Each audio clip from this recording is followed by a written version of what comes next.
Banana and Bears Rugby Pod. Well, what's the crack, everybody? Welcome to another episode of Banana and Bear Rugby Podcast. I got in there before the two of us started just roaring, laughing for no reason at all. I was like, That who's going awkward. to crack first? There's that awkward sound because you see, I've done it before where I've pulled the trigger too fast and go, "Well, how's it going?" And she actually hasn't recorded at all, and the first few words are missing. So, welcome to another episode of Banana and Bears Rugby Podcast. We're recording on, well, I don't even.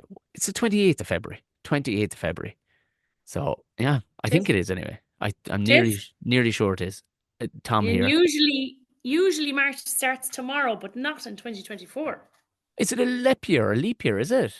It is by all multiples of 4. Oh, right. No, Yes.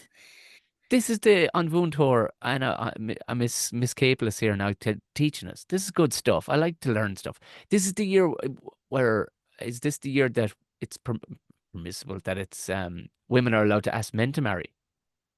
Is that the tradition? I think. Yeah, apparently. Apparently, there was a terrible movie made about it. It was set in Ireland. Oh, yeah. Yeah. I don't think I ever watched that. Hang on. Is that the one where your one is like lost and she needs to get to Dublin, but it takes 4 days along the coasts and she's in Cork? That's the description I got off my wife, who said it's the worst movie of all time, but she said it's bubblegum for the brain. It's brilliant to watch if you were just vegging out. No, I haven't. That's not the one where he leaves all the letters. Is that the Notebook? No. Oh, I just went on the fact that there was Does he stationery die? involved. I just went to fuck it. Hang on, no, what's the one where the husband dies and he leaves loads of letters about adventuring around Ireland? Is that it? Jesus, I don't know. There's I need to there's consult here, I two guarantee really you. similar films which have like lovely scenery of Ireland, and then the other one is like, yeah, this girl gets lost and needs to get to Dublin, takes like 3 days in a fella's mini along like the coast. I think that could be leap year. I'm Anyway. going to take your word for it. I'll have to consult with somebody, the person who knows most about these things, these terrible movies. She knows they're terrible, but she says they're just hilariously terrible. Like, I love terrible movies. Yeah. Yeah. Sounds like something I do, though. Yeah. Like Do you know what? Nobody, as long listeners of the podcast, if next week you did exactly that, the plot to the movie Leap Year, if you did exactly that, nobody would go, "What the fuck, Anna? That is so out of character." They'd go, It would just be the normal intro to the podcast. "That's classic Capeless right there. Classic Capeless. Carry on." Yeah. Jesus Christ.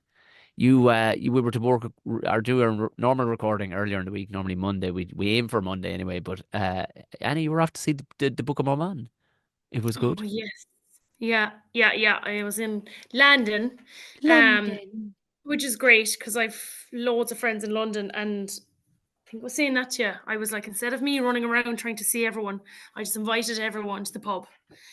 The Sun Inn in Richmond, which used to be our like stomping ground, like just across the road from the rugby club, and people don't go there as much anymore. So I think people were kind of glad to go back there for a day just watching rugby, and Jesus, we had a great time. So Sunday, oh my God, an unbelievable roast dinner on Sunday. Hold on, wait, whoa, back up the truck. So you went drinking on the Saturday? Yeah. Right. For the rugby.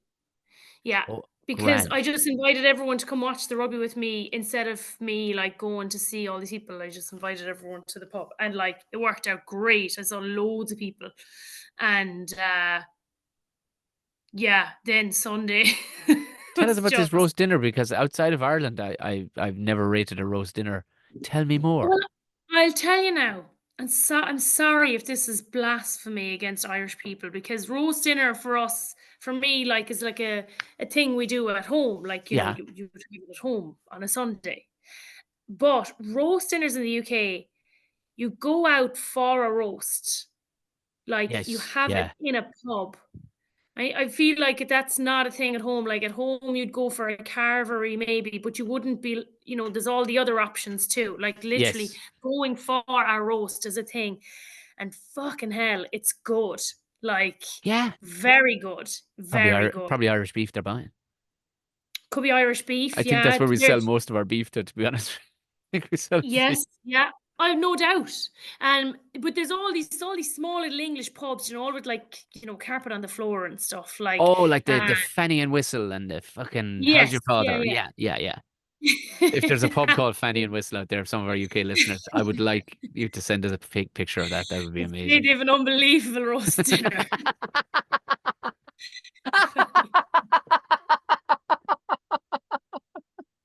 Giblets and all.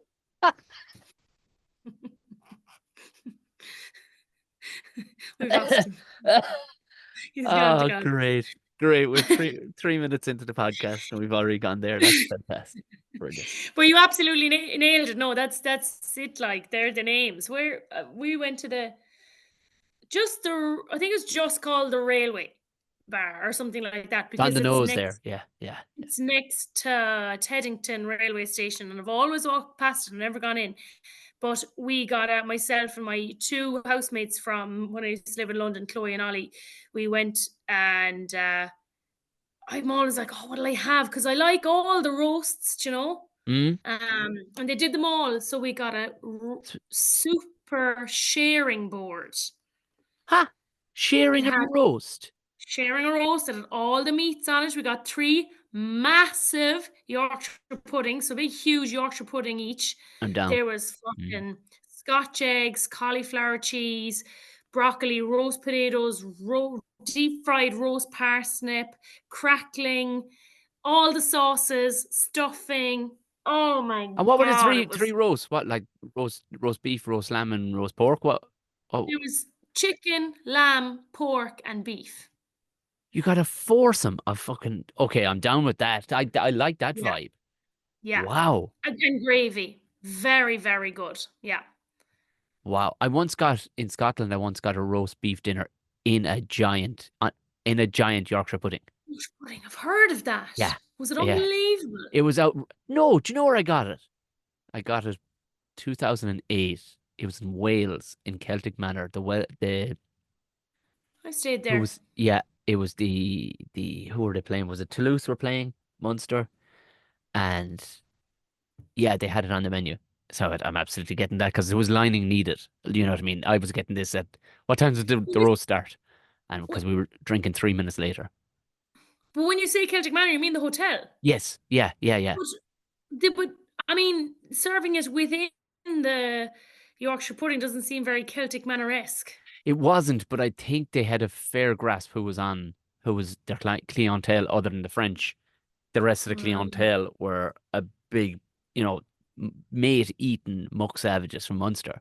So I yeah, think they cut their cloth to, do you know what yeah, I mean, who get they were dealing with yeah, that day. But it was snazzy enough the way they did it. Now I won't lie, it came out on a very snazzy setup. Like, and I do remember going, "Oh Jesus Christ, this is hitting the spot perfectly." But it was mad. It was brilliant. It was pre the days of Instagram. It would have been all over Instagram if you got your yes, whole dinner inside the Yorkshire pudding. It was tremendous. yes. That's great that you got a cracking dinner because I've had I have my more than share of shy ones in London. We're just like, well, this will get me through the day. But you Oh managed to. shit, roast Well, dinners. no, not roast dinners. To be fair, Pub I've food. rarely touched on a roast now in London. It's normally just sushi. That's kind of where I end up. Sushi and barbecue. That's normally where the place I end up. Well, I tell you now. You Well, can I recommend another spot for dinner? Because that was the Sunday, right? On the Monday, we planned a big day in London, myself and Chloe, and we went to the Natural History Museum to class. see the Wildlife Photographer of the Year photo exhibition, which I love, but it wasn't as good this year as it has been other years, but that's okay. Okay. It's just how it goes. And but a great exhibition. I thoroughly recommend it. And then we walked around a bit and went for like coffee and had a beer. And then I had booked. This is before the Book of Mormon now, so this is we knew like we were going to the Book of Mormon at Mm-hmm. 7:30. I had been to a place about 10 years ago called Steak and Co. Um, or it's also called Steak and Company, which sounds pure shite. Do you know what? Uh, There's a mate of mine, Gordo Rochford, who has a very successful podcast. He comes out with great zingers, and we were talking about an item that I have. This item here. hmm, Can you see that? It is a temperature gauge for Actually, it's out getting washed at the minute, but it's a temperature gauge for barbecue on or anything. Like if you're Oh cooking a yes. roast or cooking anything, you put it, but it links to your phone, right? And Oh, but it's called. Oh, it's really really good. You just go roast beef, medium, say, and it goes no matter what weight, and you just roughly put in the weight, and I mean, you think your oven is at 180? It's not. I guarantee it is a no. leaky door or something is at 100. Anyway, I was saying to him, it's called the No way. meter, and he came out and he went, "That's got to be one of two things, Tom. It's got to be fucking unbelievable to have such an on the nose name, or the biggest pile of shit you've ever bought off Wish in your life." I went, "You're right. If you're gonna have an on the nose fucking name for what you're doing, it better be incredible." You know what I mean? And he's Yes. in this case, and Steak and Co. I'm guessing it's Good not, point. yeah, yeah, Good point. they're on the Yes, nose. absolutely. And I never forgot it. But like so 10 years ago was my first time doing this as well. And I feel like westernized people like ourselves, we're not so good at like cooking the food ourselves at the table. Do you know it's very much an Asian tradition like Korean Yeah. barbecue or like a hot pot or um what's that Japanese thing called shamu shamu or something where Yes. you Yeah. like Yeah. Yeah. I grill know. stuff boil the stuff at the table. Yeah. Yeah. We're not so into it, right? But the first time have you ever had a hot stone steak? Yes. Yeah. Yeah. I had Okay. in. Would you believe it? I had in Cork for the first time many many moons ago. No way. When Like I people, listened to us, the boom was on at the time with fierce notions of ourselves. yes, Fierce yes, yes. notions of ourselves. Notions. But I said to Chloe, I was like, I went to this place 10 years ago. I want to go back there. It was so good. So you pick your cut of steak and you get your hot stone, and then you're given a flavored salt, a flavored butter, and a sauce, like Yeah. a jus, or you can pick from the menu, like you pick. So we picked and we shared amongst the two of us. But then you put the butter on the stone, and then you cut up a little bit of steak, and you put it into the butter, and then you put the salt on top. It's fucking unbelievable, like unreal. What cut of steak did you go for? I went for rump. Did you go for rump? Interesting. I did, and actually, I was wondering. I was like, oh, should I go for like a bit of a fattier one, just cause Mm. it's the more expensive cut and da da da. And then the lady at the other table got something fatty, and there was way more work in it than ours. Like loads more cutting, whereas the rump you Yeah. can Yeah. just slice and go. And I like it was so good. I didn't even think of the possibility that there might have been another steak that I might be missing out on because the rump was so good. That's great to hear because it's one of the cheaper cuts steaks It was out the there. cheapest cut. Yeah, it was the That's, cheapest cut. and it's a thin one with Um, no fat whatsoever. You got to cut it real thin, all right, like, and but against the grain. But you know when you this is for the listeners out there. Sometimes when you be abroad, you see filet mignon on the menu and whatnot, and you're like, oh my mm, God, and you think it's fillet it's not what it is. The mignon bit, it's just rump steak cut yeah. out of the very center of the rump, but it happens to be as soft and has the exact same texture as fillet. So if you're Mm, going, I wouldn't mind a bit of fillet, but I want the thing that's at like a quarter the price. Get yourself a filet mignon yeah. up the middle of it. That's great. That's very exciting. I'm into the beef talk, by the way. I like a good Mm. bit of beef talk. I have a tomahawk Well, in the freezer. That's oh on yeah. my first Saturday off in since before Christmas. This Saturday, it's getting cooked. Oh, Yeah. unbelievable. How are you cooking it? Oh, I have a big flat iron. I'm gonna just do it on that outside. Yeah, because I'm just gonna sit it there, and the meter is great on the thing because it's about 2 inches thick. You actually, I know, yes, like such a Mm. gross name too. When you think A about it. meter. But you won't overcook it. That's the number one. That's the main thing. But at the same time, it won't be cowled in the middle either. You know the kind of way where you can, Mm. but it does it right for me. So the simple as that. I might actually oven do it a little bit, and then reverse sear it after that, and bathe it in butter and rosemary, and just Unbelievable. no fucking vegetables, no nothing. This is about a pound and a half of beef. I'm not gonna Beautiful. bother. Nothing else needed. Nothing else Yeah. needed. But I do have some marrow. I must get so one of the days I must do, or if you get the option, get yourself some smoked marrow and put it through spuds instead of the butter. Oh yes. Oh Jesus Christ!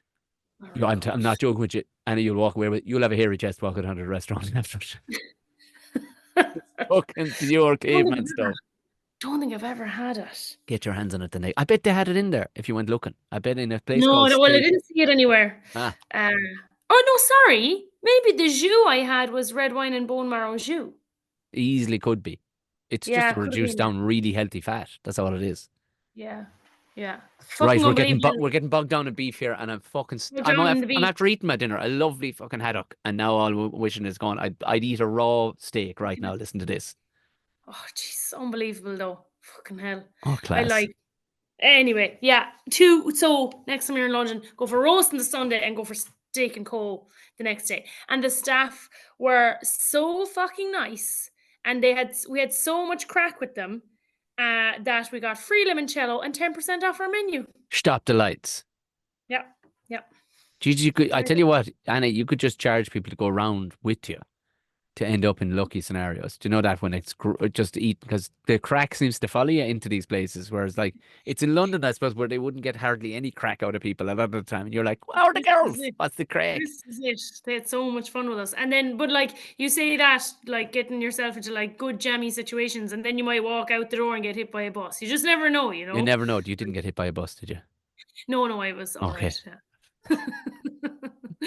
But then we went up to Book of Mormon and it was fucking outrageous. Yeah. Unbelievable. Like, Jesus.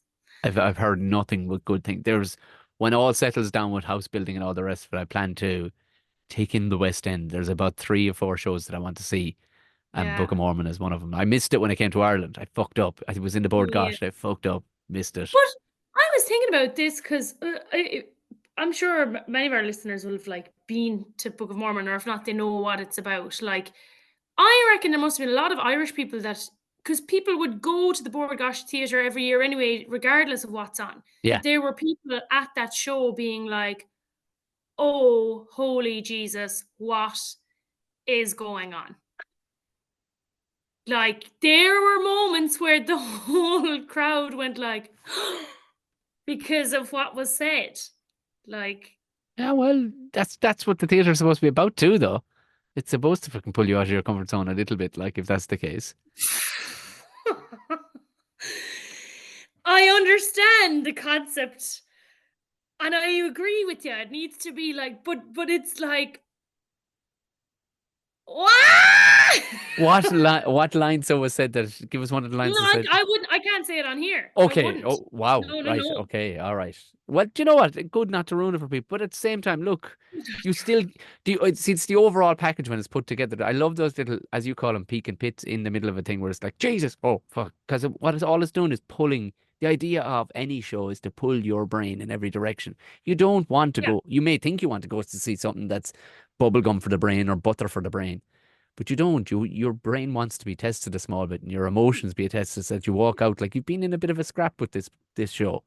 But you're like, Yes. that was fucking class. Yes. In fact, I'd go see that again because there's stuff I Yeah. bet I missed. Yeah, because there's so much to process. I actually was thinking that afterwards. And you know what the funny thing is, when we came out, we literally like we came out kind of a side door straight onto the street, and like one of the actors just came out the side door and walked past and walked down like in his normal clothes, and I was just like, oh my God, like I know it's like when you see any actor, but I've never been so like, I wouldn't say starstruck because I didn't know him, but like so like jaw on the floor seeing someone in public. Like I don't think I'd even be like that if I saw like fucking BAFTA like David clerk. Attenborough. It was just like fucking, I was like, because he was so on PC in the thing, and his character name was like, oh my God. And then he just came out and he just walked down the street like literally 30 seconds after the show ended. I was like, what the fuck? I wanted to follow him and see like where he lived and stuff. I know, because people don't want to believe that it's a real. You've just been believing that it's not a real person, and you imagine Yeah. that these people get put back into a box and shoved under a table till the following night. But of course, they all have real lives and everything else. There's the magic of the theatre should allow you actors. They should have a hatch in the roof and like a catapult or something just to shoot them away from all the crowd. Well, this fella certainly, because of Yes. yeah, oh my God. But Well- yeah, I'd recommend it. And just the theatre in London in general, it's just fucking brilliant. Well, that's it. And also, he was probably in a hurry or whatever, and is probably doing it and doesn't care But that is the fourth wall. You don't break the fourth wall. He'd a right to give everybody a good half an hour to get out of the way, or go in the opposite direction with the hood up or whatever. Don't reveal yourself. That's the fourth wall gone, dude. Fuck's sake, never break the fourth wall. You give a fuck. Nah, He does it every night. Like he wants to go yeah. home to Oh bed. God, yeah, yeah, yeah. No, I Um, guess. and Anyway, then they're yeah. you're back. What about any more updates from the weekend? I It's all was mine. yes, I had a very interesting weekend. Friday night I was back in the late. I met the lovely Jared Harris, Richard Harris's son. But not he shouldn't be just famous for being Richard Harris's son. He was the lead role in Chernobyl. He was in Mad Men, and he played, I think, did he play Queen Elizabeth II's father, who died of emphysema in The Crown. Oh Um, yeah. hell of a nice fella, an absolute like gentleman gent. You know what I mean? Like you could see him on Savile Row. Like his wife Allegra was a very very nice person too. Two good people with good strong handshakes. I have to say, with great crack. He went out and did his interview. She was dying of nerves. I'm like, what are you talking about? He's been on like Conan and everything. He's been on huge shows. He goes, I know. I said, no, no, no, no. Don't worry about the image thing with the late. She goes, is his tie sitting the right way? I'm like, just stop it. Don't worry about his tie. His socks. Look at his socks. They're class, aren't they? I was like, yeah, they were madly in love, these two. Like, so look at the Oh way he's sitting. He's sitting proud, isn't he? I'm like, yeah, he's sitting just fine. Listen, Irish TV means a different thing than America. Here, if you come across yeah. a sound fucker, it doesn't matter what you're wearing, like, or how You're almost better off if your tie is Yeah, crooked. yeah, yeah. And turned out they were lovely, lovely people. We hung out for a little bit, and then I got to hang out very briefly with the gentleman, the gentle giant that is Brendan Gleeson. Oh Um, yes. what a lovely man. Hilarious, but such a normal man. I said it to myself, I cannot buy that you're from Dublin City. He said, why not? I said, because you have the build of a man that owns a quarry in North Tipperary. I said, there's no way. There's no reason for you to be the shape you are. You have the hands the size of car doors. He big huge ears, he massive big head, big back on him and everything. Like he looks like he propped for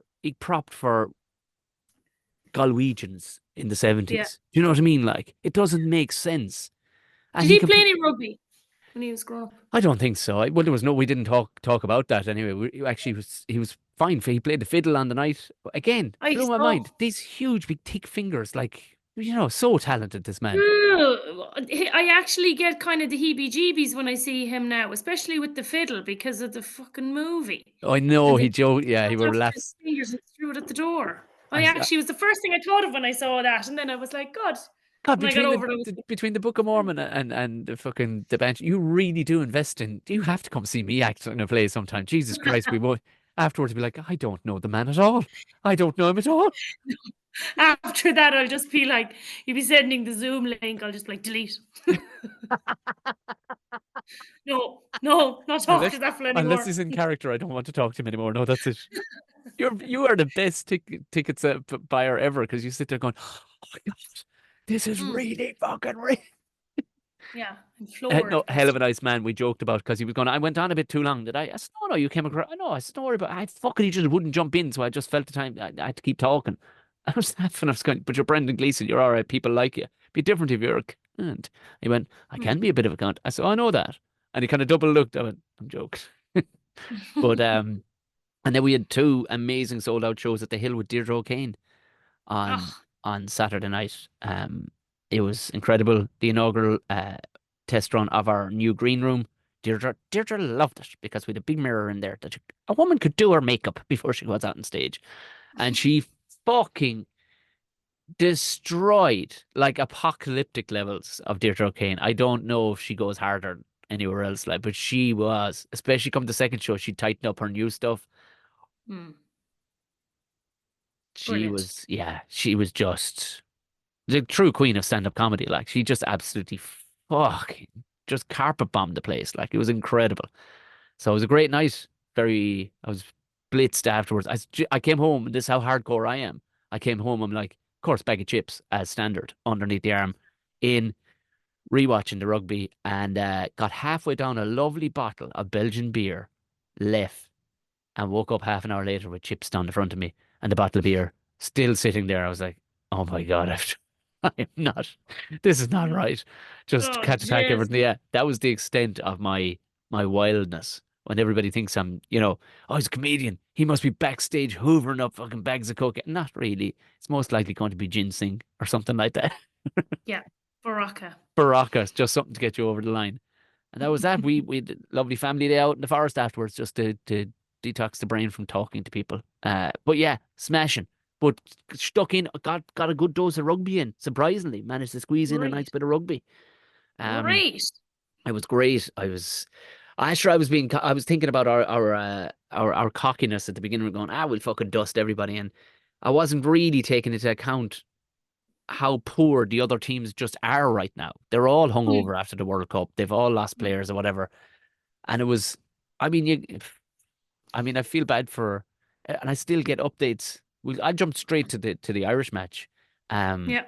I guess it was first up, and I keep on getting videos on Instagram or TikTok of Lewis Rees Zammit, training for his combine, like, and he's getting bigger and stronger and faster, and you're like, poor old Wales are like, to fuck, come on.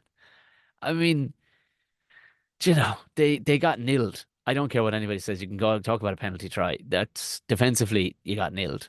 You know what I mean? Mhm. You did from Yeah. the winning team, like which holds Ireland now at. Would you believe this? In 13 games, they've conceded 13 tries on average, and Ireland. Yeah. that being the last two were nils. But I mean, look at 13 tries in 13 games. That's fucking Yeah, scandalous. Jesus. At international level, there's nobody been that misery. But even Focus. not coming out of second gear, like Ireland were a bit. I wonder too, like, was it a bit of complacency? Do you know? It's hard to go to the well when you know Wales. Of course they can go to the well because they're underdogs. Like, fuck, they're like, Yeah. we can do it. We can bloody do it. And your man comes in, that actor from whatever, what's it called, and he does that whole soliloquy about the dragon flying through the valleys. Have you seen that? It's incredible. I'll send it on to you. You'll recognize him straight away. He wasn't in Lord of the Rings or The Hobbit. He's one of those fellas. He's a curly-haired actor. I'll send it on to you. It's one of the most. Is the soliloquy from a film or is it I just I don't know recorded if it's for? from a film or if he wrote it himself, I'm guessing some famous Robert Burns-esque style Welsh poet wrote it. I'm guessing, but Hmm. he delivers it with gust. Like, you'd wish you were Welsh yourself. Listen to it about the dragon rising from the valleys and all this fucking thing, and I'm sure he gave tons of that. You know, Mm. whether it was a Zoom call into the dressing room or whatever, or he maybe came to the dressing room and did it, and they all got G'd up and banged their chest, and they came to the party. From what I noticed, they didn't want to play ruggers. They were just trying to dirty the ball a small bit, like, you know what I mean, just trying to slow Ireland down as best they could, like, and it kind of put Jemison Gibson Park a small bit, slowed him down a little bit. He wasn't as accurate as he normally would be, Yeah. but end of the day, yeah, you know what I mean? 31-7. And Ireland playing badly, like. Yeah. And they probably weren't happy enough with that. Like, we disrupted Jameson, not in terms of results, but like, to slow down Jameson Gibson Park was probably just, one of their goals. Yeah, yeah, yeah. And then like it's kind of one of those games and the type of scenarios where you're at such a level, the opposition you're coming up against is at such a level, like fuck the score. Our goals are Yeah, slow down Jameson Gibson Park, yeah, dirty the rock, as much as we can, like disrupt their contest in the air. All those small goals, and then you just throw the result in the bin and you just kind of try and play well and defend well.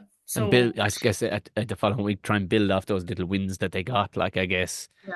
which is, scraps off the fucking table. Let's be honest. But it was funny. Like, some players just never come off. No, like,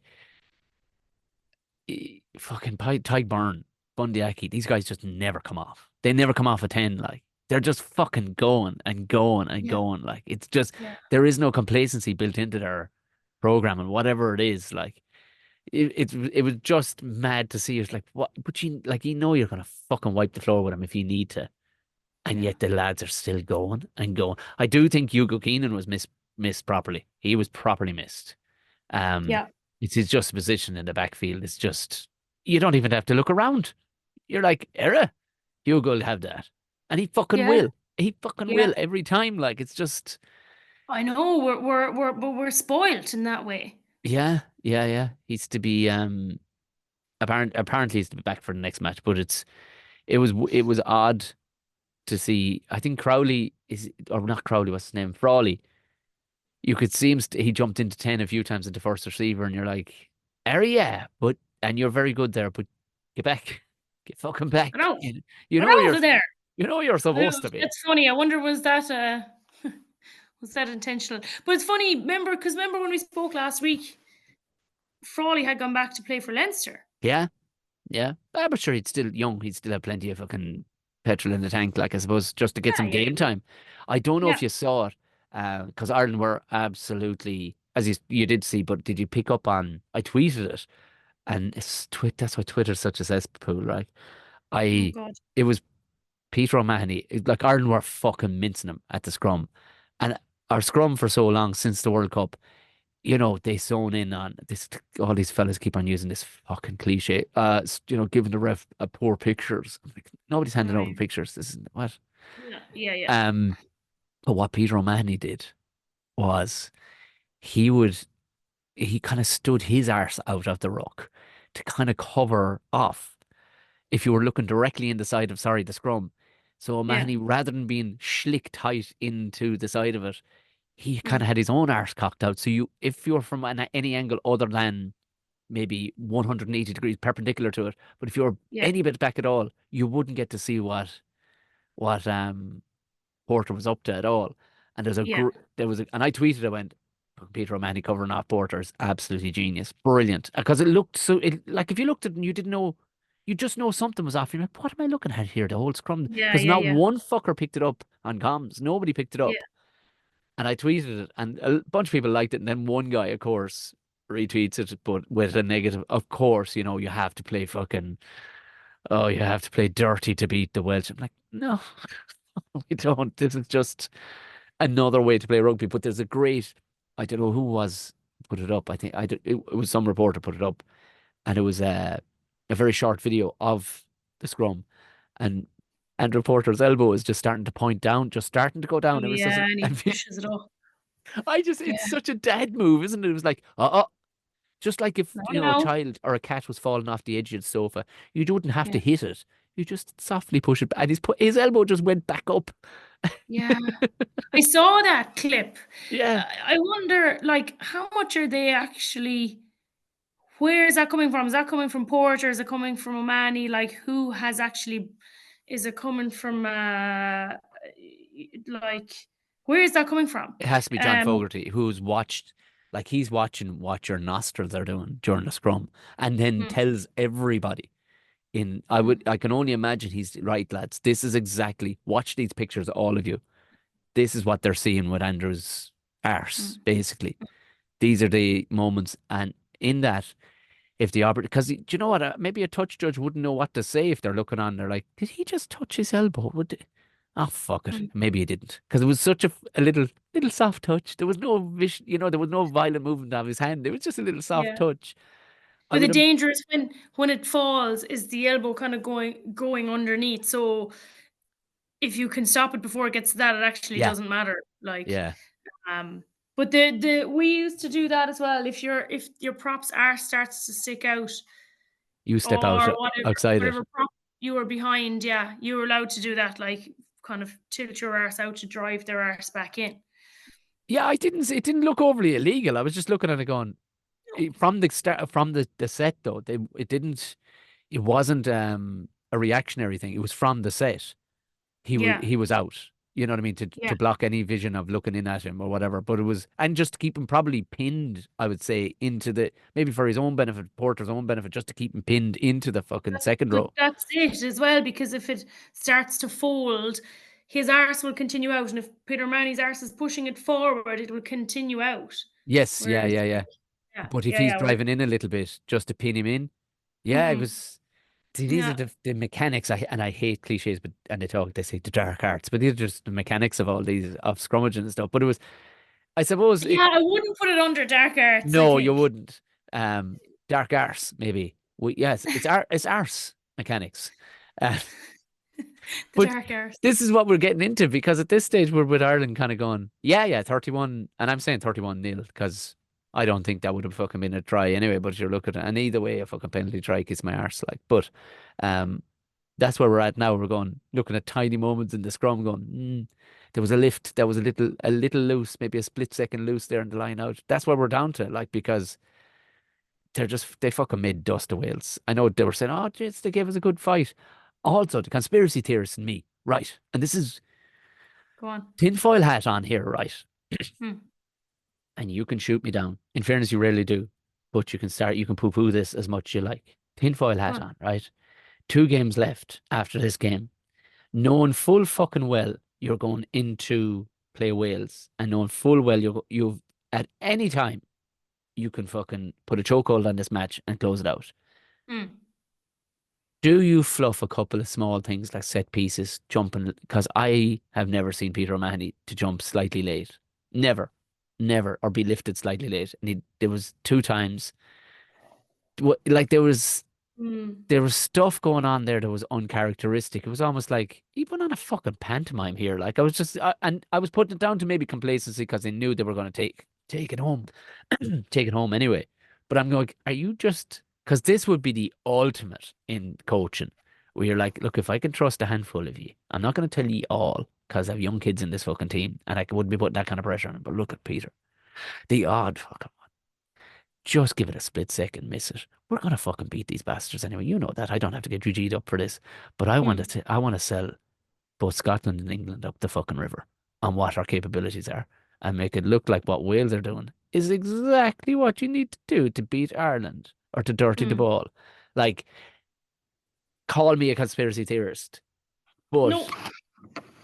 it's tactics. It would be a tactic that I would trust the likes of somebody as talented as Peter O'Mahony, Tadhg Furlong. Now, okay, they minced him at the scrum, but then who's going to tell a front row, don't mince him? You know what I mean? They needed to kind of get that right anyway. Yeah. I don't think you're too far off that, because I think number one, what you need to be doing and what Ireland have fucked up before is that when they were number one or when they were, kind of at the top before of their game, they didn't change a thing. Yeah. And then everyone came for them and they were so easy beatable come the last World Cup. Mhm. So I wouldn't say it was like kind of an intentional fuck up just to not show your hand. I think it Yes. was something different that you might not use next week to not show your hand. Like, okay, just throw in this last minute line out there and let's just, you make mistakes because you pushed yourself so hard. Because the thing is, even if you did have a perfect performance, you still want things in your pocket for the following opposition Yes. Yeah. because of the Yeah. mistakes we've made before. So I wouldn't say it was like, let's fluff it up on purpose. But I think you might try something that you're not really sure if it's going to come off or not. So what you're saying is there's a chance. You're telling me there's a chance. Yeah. I'd say more like 1 in a million. That'll do me. That'll do me. I don't. Once No, it's I don't. It's not. I don't think you're wrong. I think. I think it would be. I think you're not wrong about the uncharacteristic bit, but I think that's because it was something new or different, or fuck it, let's just try that because I think we're not under any pressure here. yeah. They and then the bench came on and it was bomb squad stuff. Like they came on and were fucking bananas. Yeah. Like Ryan Baird running around like a fucking honey badger, just fucking busting everything in every direction. Like James Ryan looks like a new man possessed. Like, because no harm to get a kick up the hole, I suppose, but class. Conor Murray, like you're watching him and he is that because he's so much taller and stuff, it is harder to get down for the ball. But there's a merit sometimes in not whipping it all the time. Do you know what I mean? And cause he's so tall, when he reaches down, he can still kind of look over the arses of the lads in the ruck. And that would, people on the pillar, I think, would go, fucking Murray could go here himself. Do you know, there's that fucking meerkat look popping up over, kind of going, what's on? He's right good at chips. A chip over the top. So it keeps fellas on, like he offers a different prospect still, doesn't he? Like, even though they I go fast, fast, fast, fast, but I like that he can come in and go steady yeah. on now, boys. But I always liked his kind of almost seemingly lack of urgency as well, because like I used to say to like the scrum halves that would be coming into a rock, let's say you're like fighting to get the ball back and there's a little bit of Conor Murray would never come in digging for the ball, like kind of because it makes it obvious then that the ball is trapped, penalty for the other fucking side. Like Yeah. you can see the tussle going on. Conor Murray like very, very calmly in, but the same for like he then could, like you say, he could go himself then, but you would never be able to sniff it because he's coming in so chilled. Yeah, yeah, yeah, I yeah, always yeah. really liked that about Conor Murray, that you can tell he knows what the fuck is going on and he knows the ball is trapped, but he's never going to go digging for it, because then that's like just it makes it obvious that there's a problem or that something is kind of That's a urgent. really, yeah, that's a really, really interesting insight. That's a really interesting insight because you're kind of giving, yeah, that's brilliant. Because I never because thought of it like that. Because he could see it maybe from a few yards back, going, "Oh fuck, that's 10 seconds of a ball to come out there. I'll fucking take my time here because we'll yeah, get yeah, pinged yeah. otherwise." Like, And he kind of he'd come up to the rock and the ball still isn't out, so he makes it look as if he's looking yeah, he's for busy. Yeah, yeah, yeah, I used to be saying to like, because a scrum half coming in digging for a ball is only going to do one thing, which is notify the referee that there's a problem. But even like, Gibson Park wouldn't really do that either, but he is still a bit more urgent. And Craig Casey, they're still a bit more urgent of players, yeah, like whereas Conor Murray was always so chilled, even though that's not his like intention. He wasn't. He was putting it on, just to kind yeah, of show the picture to the ref. Everything's yeah. okay over here, sir. Oh Lord. So yeah, comprehensive win. England up next in 2 weeks' time. We don't do predictions or anything like that. But the interesting thing back is fuck predictions. Like, sure, there's no crack in that. Like the interesting thing is though, Gary Ringrose looks like he'll be fitting Hugo Keenan. Now Hugo Keenan straight back in. But like, in all fairness, the centres have been playing unfucking real. Yeah. So what do you do? More so like the bench. Let's say the bench now, because you're like, Raf, Jesus, like you got to Yeah. have a scrum half. Now what do you do? Yeah. Interesting one, isn't it? It is interesting. But also I when it's a player like Gary Ringrose, as long as you've kind of good, no one's gonna decimate the team. So as Yeah. Oh long as no, right there's, enough. Yeah. as long as I think anyone who's kind of pulled out, sure you could even give Bundy Aki a rest, You could you actually. know, Yeah, yeah. and you can just be like, all right, Bundy, it's time for you to step out. We'll save you for the last weekend or something. Because there's that kind of quality. Imagine it saying that in that luxury against England and Twickenham in the middle of the Six Mm. Nations, like the luxury to be able to do that, like just go. Yeah. And you're right. You go Bundy. Relax. Yeah, because I don't foresee that happening, but I also think it is high time that we like came at things with different angles. Yeah. Exactly like the conversation we just had. Like try different things now so that we're not, showing our cards the whole time. And what are we building momentum for? Like I know we're going to South Africa in the summer, but all like I don't give a fuck. Like I Yeah. I just want them. I just want. I love to win down there, but actually at the same time, it doesn't matter if you win.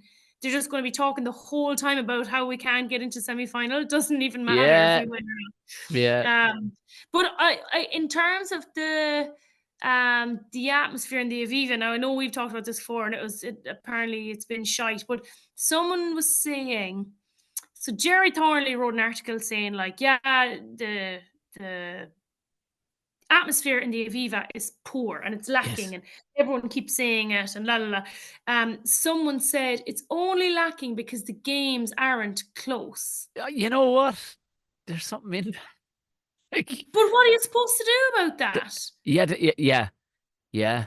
But I mean, Like, does that mean that the more successful Ireland are, the more people lose interest or the less interest people have? I, How I fucking stupid is that? Like, it yeah. should be like we're the best we've ever been, probably. the stadium should be on fire. I don't care who's playing. Like, No, just but what how does comes that make any sense? to circle back all the way back to the stake on the stone, right? When the fucking good times are good, it only brings bollocks out of the fucking woodwork. Do you think fucking 50% of that fucking crowd were there because they were fucking club ticket holders, season fucking, not a fucking prayer. Do you know what I mean? They're not. No. They like unfortunately, and you see it especially in boxing, you see them getting fucking surrounded by gangs and gangs of hangers on and bollockses who just want, like you should go to a high end fucking a fight night and see the absolute wank bags that surround the first two rows of the octagon or the ring or whatever. They're all Yeah. on Instagram. They're all up and down, and they strut up and down like peacocks, men and women. Don't give a shit about the fights. And it's the Mm. same thing. They just want to be seen to be associated in those scenarios. And Yeah. it's the same Yeah. thing is Yeah. happening in the Aviva. It's right in the heart of the financial district. All, where the heart. I mean, it's it's not good. Nobody will ever admit that it's good. But the only thing is that much wealth coming at it does seem to filter back down to our provinces, I guess, to, to a lesser extent, the other three outside of Leinster. And it does seem to fucking, I don't know, it does seem to fucking feed towards how good Ireland are right now. It's a fucking dreadful scenario. But I mean, you watch sometimes fucking some of the matches, some of the club games in New Zealand, and people are just like, whatever, we're just fucking class. I don't hope we will never get to that point, but the Aviva for me, I've been there a few times, and never once did I go, well, this place is fucking hopping. This place is fucking hopping. Never, never. I don't know if it's the shape of the stadium or what. Amazing building, it's structural and engineering fucking marvel, but it's like, it's it's too there's too much corporate. Because here's the thing: if you're a true rugby fan, I don't care if you're only 18. You're only when you were 10, Ireland were shite. Do you know what I mean? Like shite to a Mm. degree and could lose at any point. Tis Mm. only in the last couple of years where we're actually going, yeah, we should take this, and only this year because all the competition is so poor that Ireland most definitely look like they're going to dust everybody. So there should be no cockiness or complacency in the stadium. But unfortunately, Anna, with really big success, and especially a sport like rugby, it's going to draw too many corporates. Like the bars are fucking rammed during the game. Rammed. You can see it when you look up at the stadium. They actually stop showing the Very stadium now, soon. the crowds now. The fucking bars are rammed because all the Dearmans are inside there talking to the Finulas about, fucking hilarious things that have happened down the tennis court. Yeah. It's just, unfortunately, that's where it's at.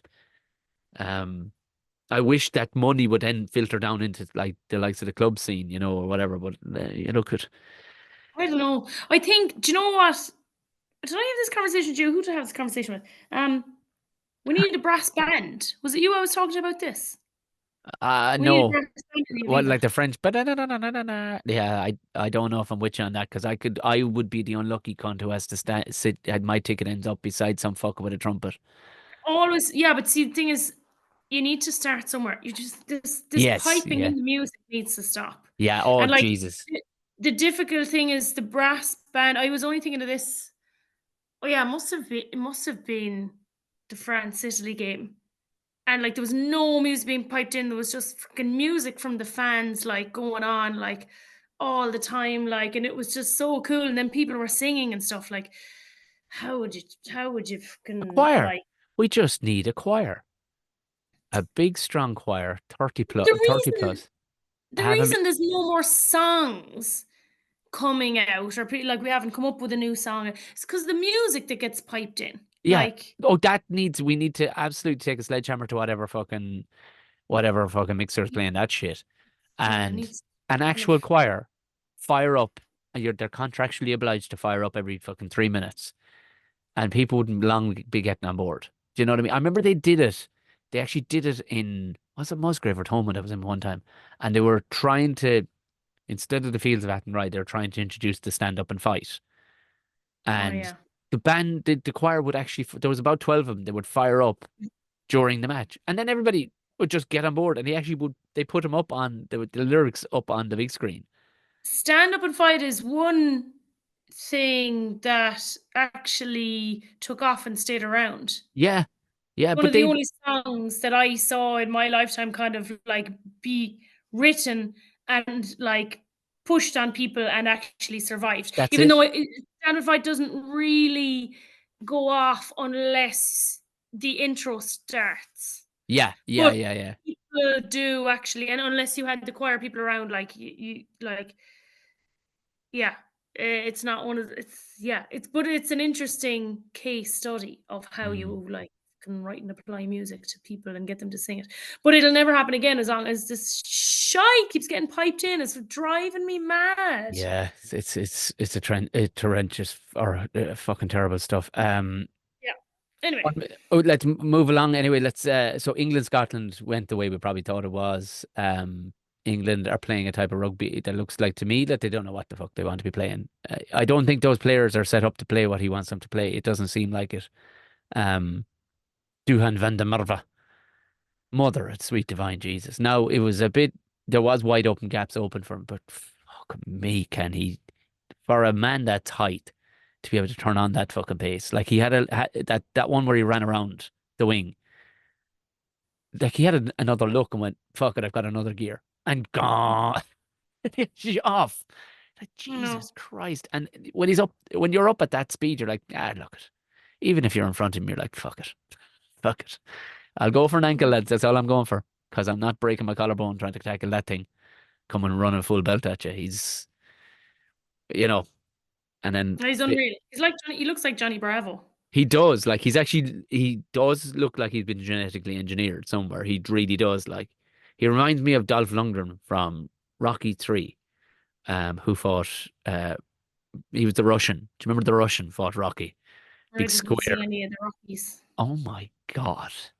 How you, as a sports person, have never sat and listened to Rocky's speeches, his monologues? It ain't how hard you hit; it's how hard you can get hit and keep on getting hit. No? I mean, you put your hood up and go running in the morning after listening to that. Oh my God. Oh my. Oh my God. I'll watch it someday. Anyway, Scotland took it, held on to this, I don't know, whatever it is, the Calcutta Cup. I'm pretty sure people in Calcutta were fucking delighted. Mother Teresa. Mother Teresa. She fucking, fucking cheering on. When I see that, I'll think of cups going back and forth between fucking teams that have just played it's only between them. It's like, yeah. But like, sorry, when was the last time England won that? 4 years ago, I think. 4 or 5 years ago. 5 years ago, because Scotland have now won 4 times on the bounce, ago. Lads. That's very bad. Because they've got class players, but they left off, what's your man, fucking Freddie Stewart, like, and you're like, what? He's been your fucking standout player, your most consistent fella. I don't know what's going on in England. I don't think they know, and they're so positive. The speaking that they give is like, we're building towards, we're in transition. You're like, what? Fuck me. Looks like you're on the fucking the revolving door, lads, and you keep on forgetting to fucking get off. I don't know what's happening. Do you know one like when we played for Ireland, like my entire Irish career, we were in transition. Yeah. It was the most demoralizing thing ever. Yeah. To constantly be building. Oh my God, if I heard the word building once more, like I was like, well, at least if when you build, like at this stage, we should have, at least a shed or something, or some fucking greenhouse or a glass house. But we didn't even have a porch. We didn't even have a front door. We had nothing, and we hadn't built. You didn't even have fucking planning permission. That was the problem. That was the problem. So, well, that's it. We didn't have the planning permission. I'm not sure we even had a site to build on. I think we started building on a legal site, and then the council came along and were like, fuck are you doing here? Get out.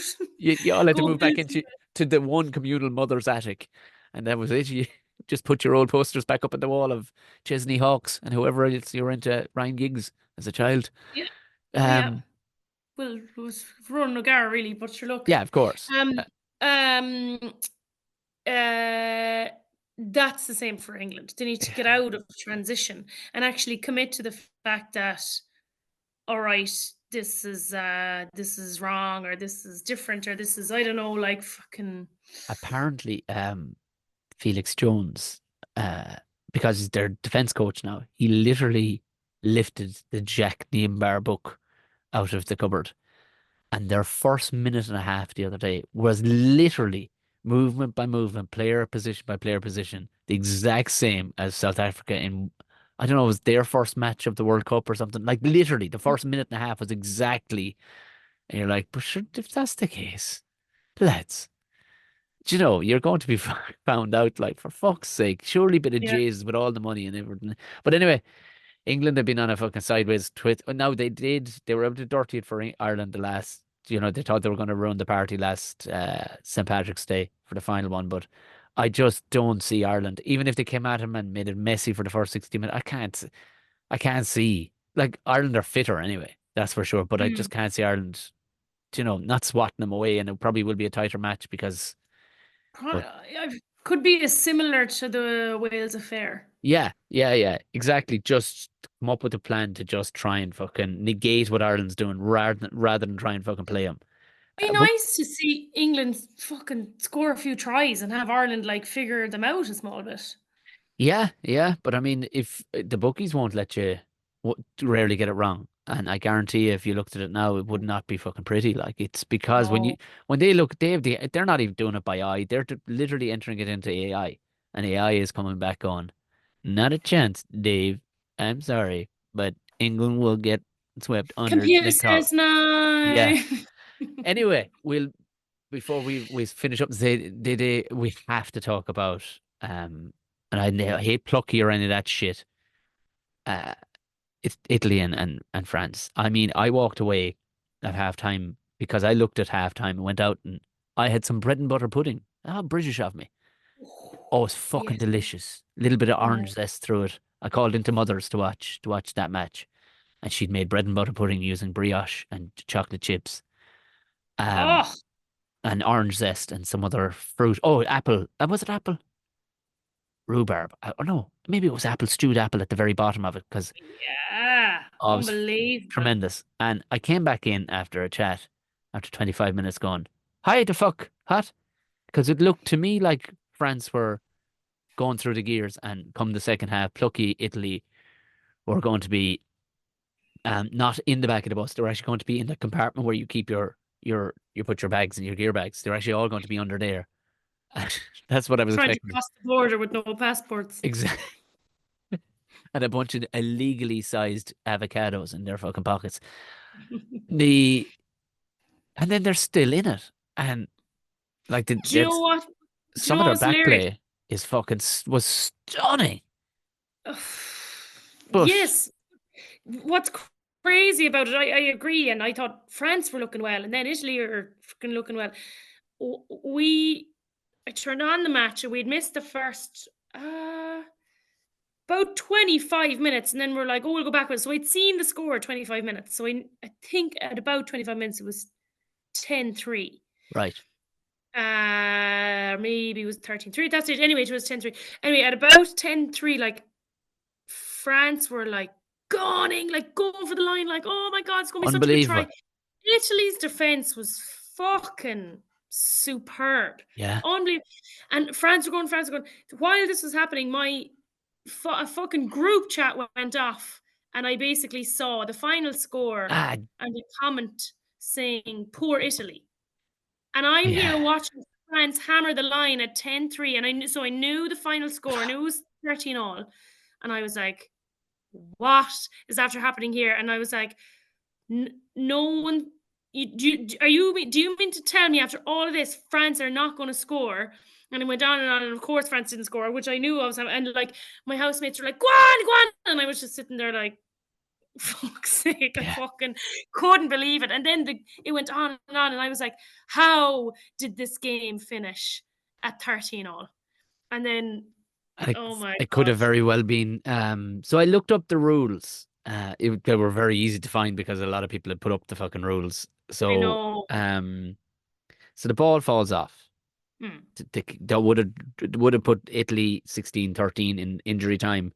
Would have won the match. The ball falls off the tee. Which He, isn't written in the rules. is it not? That Right. part about, but no, in relation to the clock, the N- stop clock, but that's not in the rules yet. so people are saying, oh, it has to be a penalty. It must be a penalty because they charged um a penalty, and you're not allowed to charge a penalty regardless. But Yeah. like there's nothing about the ball falling off the tee. He has the full 30 seconds in international rugby. You have the full 30 seconds. So he could have done what he wanted in that 30 seconds, could have scratched his hole, taken his time to put the ball. So he rushed to put the ball back up. And then it wasn't Winnie Antonio made another kind of a hit. Now it's very unsportsmanlike. You are supposed to stand with your hands down by your sides. You can charge a conversion, but you can't charge a penalty. What's supposed to be given this is where if they charge it from inside 10 and they make it inside 10 meters of the ball, then the ball is allowed to be, a new penalty is given 10 meters further up Mm. and the shot clock started again.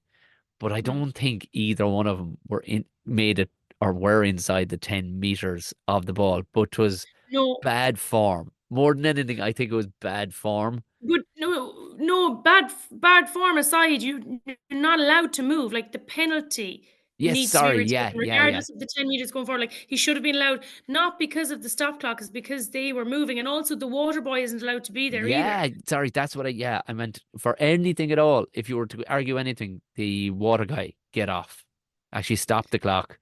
You can retake that. You can restart that. Yeah. You get the fuck off. You've no business It's here. actually disappointing because I feel like the refs have been fucking ballsy with the real nitty gritty shitty rules like this in recent years. But he obviously doesn't. Hang on, who was the ref? He's a, It what was was his it? first Six Nations Yeah, game I in the think middle. so. Yeah, I think so. It was a very new, yeah.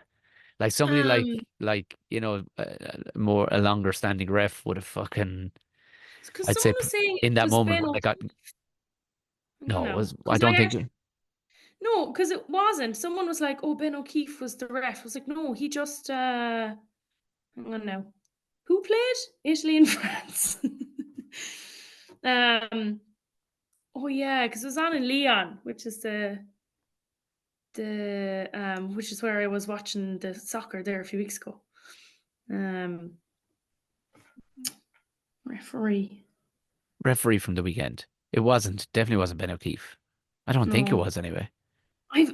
Unless I'm confusing him with a referee from another one of the matches, but one of the refs, it was their first game in the middle. So obviously they're going through a rebranding of refreshing of Was it the refs. Italian ref that was doing the Ireland match?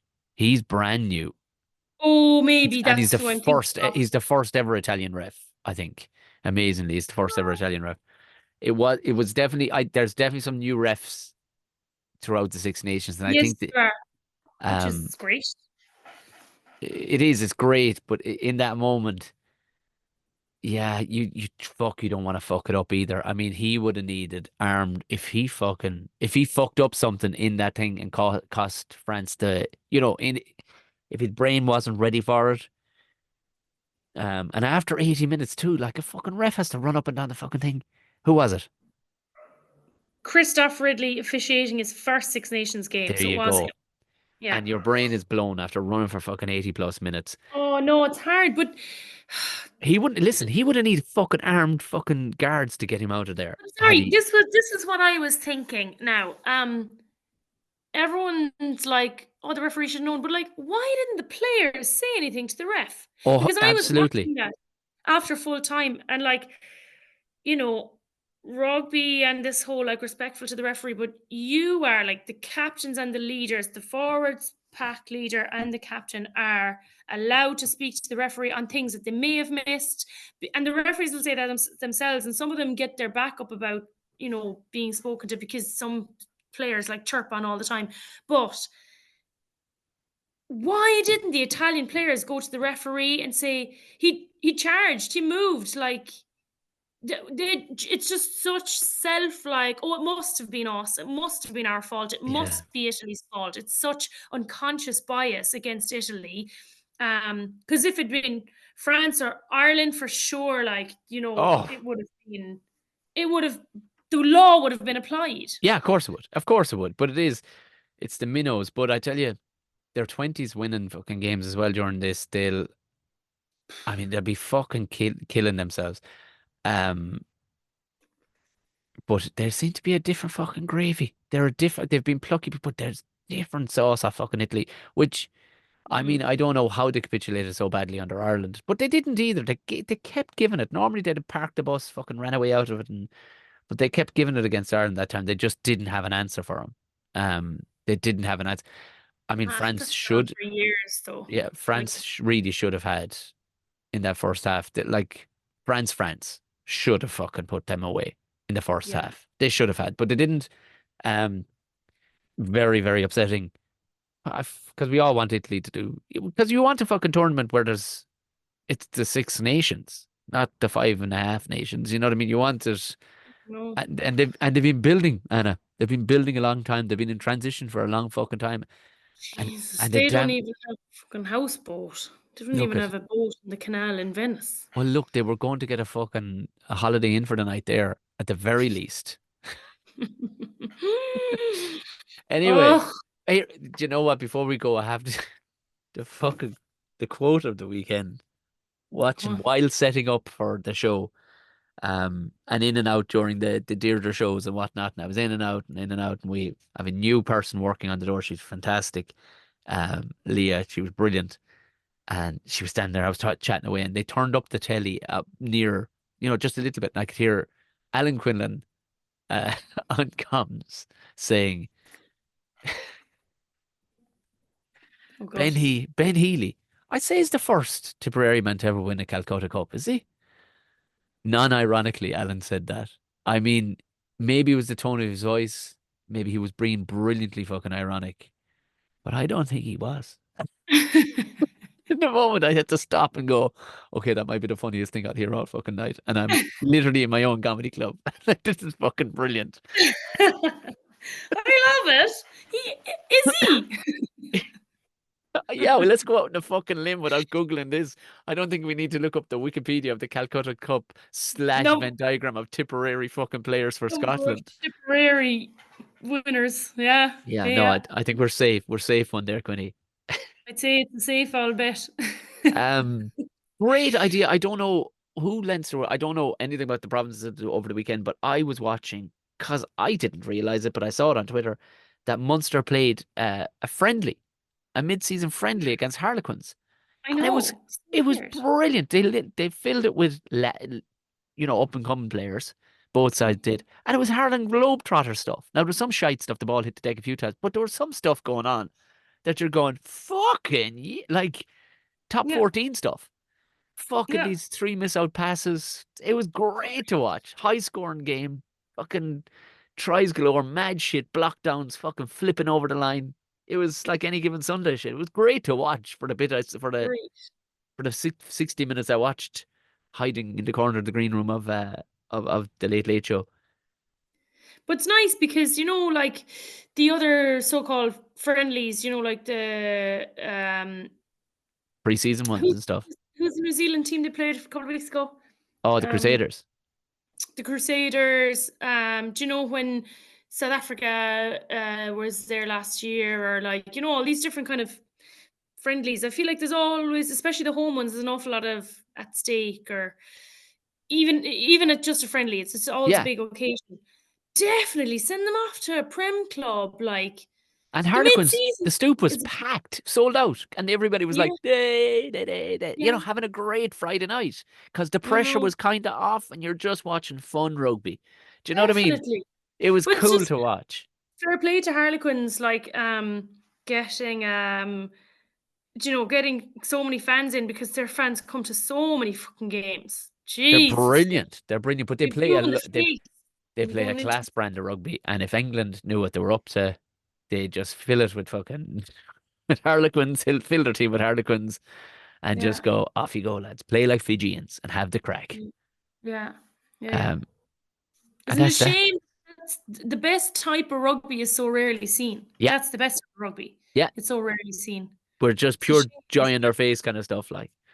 Yeah, But because yeah, there's so much on the fucking line all the time, do you know? absolutely. Yeah, Isn't it a very cruel irony? it is. It is. It is. Anyway. In saying that, then when there isn't so much for Ireland against Wales, they leave it to the 81st minute to go and get the bonus point. It wasn't needed, but it was the icing on the cake. Um, and Well, they're on course to get a. Imagine that a clean sweep, full fucking five.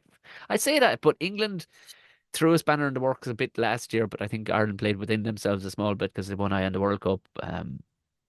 Hopefully the steamroller is firing up nicely for hmm, 2 weeks' hmm, time.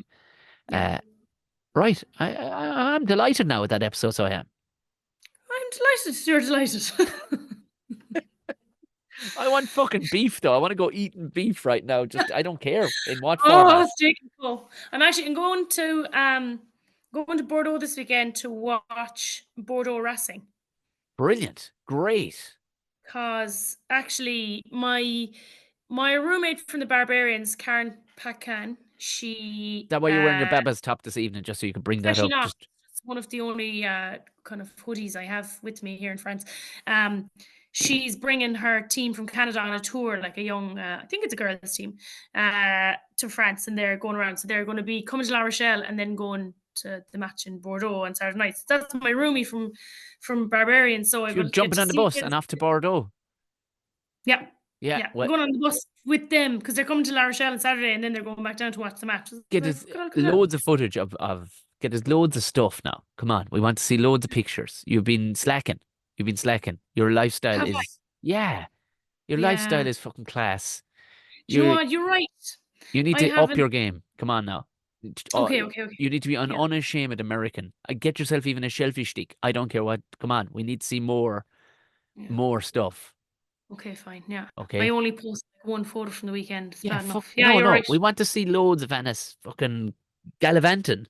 Just Yeah. hashtag gallivanting. Can we get that, Yeah. please? Going. Yeah. Fact. Yeah. Tremendous. Right. Will we leave it there? We'll go get us up a tea. Oh, indeed. All right. Powerful. Slán Slán It's the Banana and